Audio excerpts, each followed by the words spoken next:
it's Goku, Kakarot, Vegeta. We are out here. We are chill crypto. Definitely, again, I say it. We're not financial advisors. We are entertainers. If you can't tell, and yeah, don't take this as financial advice, please. Just to confirm, you didn't get anything. I didn't get anything, man, and I saw it. I saw it in the group, right? You guys were talking about buying. Sorry, just to confirm, your wife didn't get anything either. My wife didn't even get to say hi to the app properly. Like, it was that bad. So your household took an L today. Yeah, man. Big L, man. Big L. That's because him and his bot wife. You're one of those guys that's coming with a bot right now because you're there bringing extra accounts, trying to clog up the ecosystem. Clog up the network. That's your fault, man. Yeah, man, you're the problem. All humans matter, man. All humans matter. But seriously, like, yeah, experiences were really similar. Actually, like, yeah, not even getting into the background too much in terms of how my day was. But long story short, I actually mistimed the drop by an hour. And then I just saw a message in the group saying 2 minutes, lads. And then all of a sudden, like, I was like, but this was like 5 minutes ago. I looked at my phone, realized, like, drops happening. Just saw that the Ultramans were there, tried to press on them. It said that I was reserving my rare. I was like, sweet. Then it just saying error. And I was just like, bruv, like, what do you mean error, man? Like, error. And then obviously from there, man had to go and try and copy the uncommon. Obviously, I think the uncommon looked better than the rare anyway. Same. That's just me. Same. Anyway, so yeah, so I copped the uncommon, copped a couple for the road, got the commons as well. Yeah, I think Vegeta one of the common. Yeah. So got him a common as well. And funny enough, I clicked on the common twice, one for me, one for GR. Next thing you know, I saw I had 4 and it had taken bear on me from me. Bear gems. I was just like, you know what? Let it ride, man. Just let it ride. At this point, I'm just gonna flip it next week, I guess. But yeah, like, I think the whole experience wasn't great, man. And it's quite frustrating because, as we've said, like, we're heavily vested in Ecomi. But I get it's a beta application, it's in its beta phase. I get that they've scaled much faster than they expected to, but there were still very simple things they could have done that I don't think they did. Such as just limiting the number of people, for example, the number of collectibles a single person could get, for example, within like the first X hours. Easy fix. Yeah, that's an easy, you've got over 80,000 users, over 86,000 users last time we checked, probably closer to 100,000 now. Yeah. You have something like 15,000 collectibles that you're dropping that day. It's no hard, and you have an unstable application. I think it's no hard thing just to say limit on per user one thing from the series, or one of each item max, right? Yeah, I think that the fact that that wasn't done was quite frustrating, because one, I bought too much of something that I didn't want, and two, it meant that the ultra rares were all sold out, right? So sadly. So yeah, man, or the rares, yeah. So yeah, it was a bit of a jarring experience. I sent a couple mad messages to a couple people still in the team. Forgive me, but I was gonna say that this whole experience sort of allowed me to appreciate why NBA Top Shots has stress. It's like they have like stress tests, because I don't think there's any other way for you to really sort of have that same level of intensity on your network. And be able to test that and sort of fix bugs on a short scale without it being like a massive I suggested drop. this. Yeah, it's definitely needed. I think they definitely need to implement like a queuing system. This experience so far, I think it's going to leave a sour taste. Yeah, no, I think it's going to leave a sour taste in people's mouth. Especially as they grow, I can only imagine like it's going to put more and more stress on their servers, and people are going to be on social media complaining. And that's obviously going to have ripple effects as well. So I think they definitely have stuff to work on, and hopefully they can implement that stuff in the future. No, yeah, I agree wholeheartedly. Yeah. It's a shame. Like, unfortunately, everything from the architecture of the app, stress tests, like actually ironing out, like using out the beta time to actually iron out the bugs, especially the bugs relating to scalability. Yeah. All those types of things. I'm not trying to be funny. I actually messaged a senior member of the team a few weeks back about these exact same things. So I do wonder if go on. I was going to say, I do wonder if they hold any. I think maybe they're stretched. Yes. So I was thinking, do they hold any of these like collectibles back for them to do tests? Like, how do you do a stress test if you don't have any, collectibles to actually say, hey, collectors, there's going to be a drop immediately. We need to test our servers. Right. How do you do that if they don't potentially hold anything back? I do wonder if they hold anything for like fans, influencers, potentially like that, to do like future. Well, I know they hold 40. They hold the first 40 editions. Okay. Of each item, roughly the first 40 editions of each item for the people they're licensing it from and stuff. So yeah, that does happen. So actually, if you check the number of items left, which is available in one of the views, you can actually see that they even though they might say, oh yeah, we're selling 1,750 of this item, you'll only see like 1,709 or something like that. So yeah, that does actually give them room to do this kind of stuff to some extent. The other thing I was going to say is they could always stress test by rather than releasing the whole series, releasing one item at a time and just doing it regularly and trying to work through the issues. Like the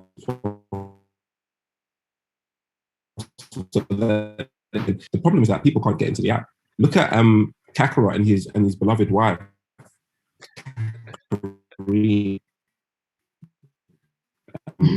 She couldn't get in the app, or Kakarot, whatever you want me to call her. She didn't either of them to get into the app. And so I think that's where the problem is. It's just like the loading of the application itself. And then once you are in the app, none of the windows load. And then once one of the windows does load, then the drop window doesn't load. And when the drop window does eventually load, then you can't reserve stuff, you just get error. So I think that's where the problem is. I think Chi-Chi, right? Chi-Chi's a very, very good example of who we're trying to at times protect, right? Because ultimately, the problem that Kakarot, right? The problem that Kakarot experiences is fine. I'm happy to experience this because I'm here for the long run. Like rain or shine, I'm going to be here. The problem is that someone like Chi-Chi, she has this bad experience, and all of a sudden, all of this great stuff I've been telling her, all of this wonderful stuff I've been telling her about how this is going to be the app to change the world, right?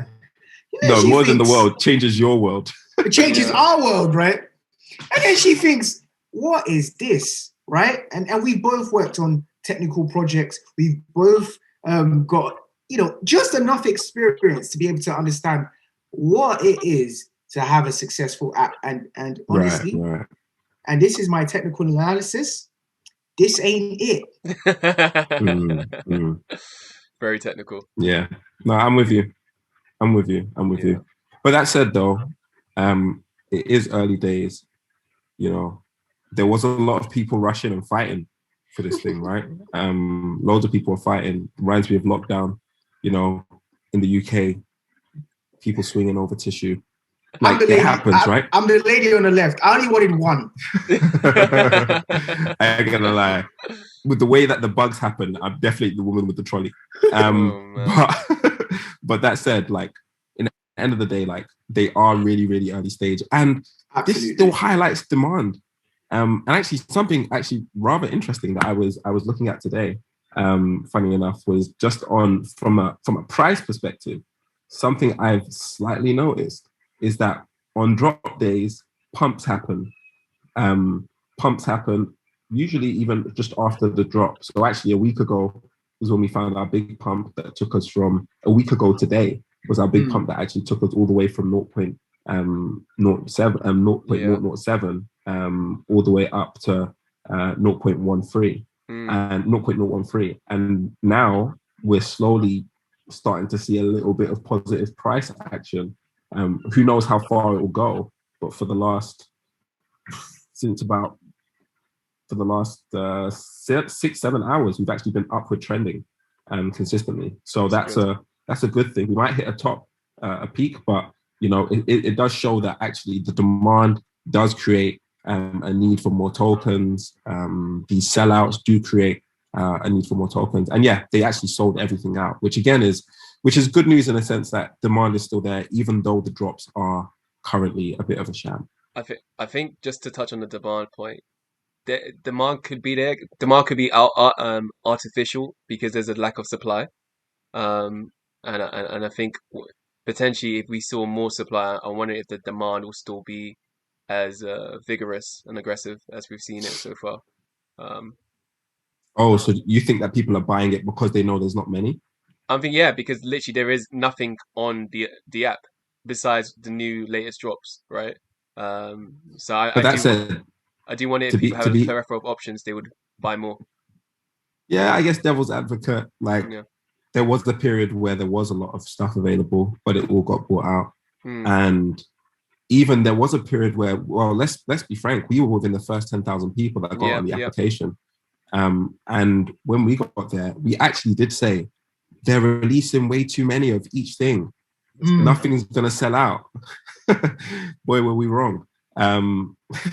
Literally just about a week, 2 weeks later, we saw big demand, loads of things selling out, even within days of us saying that. And so, yeah, I think as the number of people continue to rise on the app, the user base increases, I think we will slowly see more and more, I guess you can call it artificial demand in a sense, but it will be increasingly scarce, right? These new collectibles will be increasingly scarce, but what we will also see is more regularity with regards to drops. And that's hopefully going to balance things out a bit. What I still don't get is why they held back Edo. Yeah, that's a great point. That's just a side note. Do you want to cover that, or should we wrap it up? Well, I don't know what there is to cover. Why didn't they give us Edo? No pun intended, but they're the ones that covered it. They kept it covered. I didn't understand. So yeah, that's another thing, and I guess it might be that they're trying to give us a bit more surprise with the way they drop Edo. I would say it was a technical fault. No. I don't think so. I think they might have just been trying to give us a bit more element of surprise this time with the way they drop Edo. So maybe the ultra rares and secret rares are going to be dropped in ways or at times that we don't understand.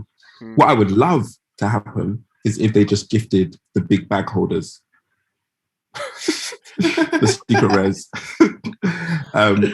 Because I'll get my secret rares. How selfless of you.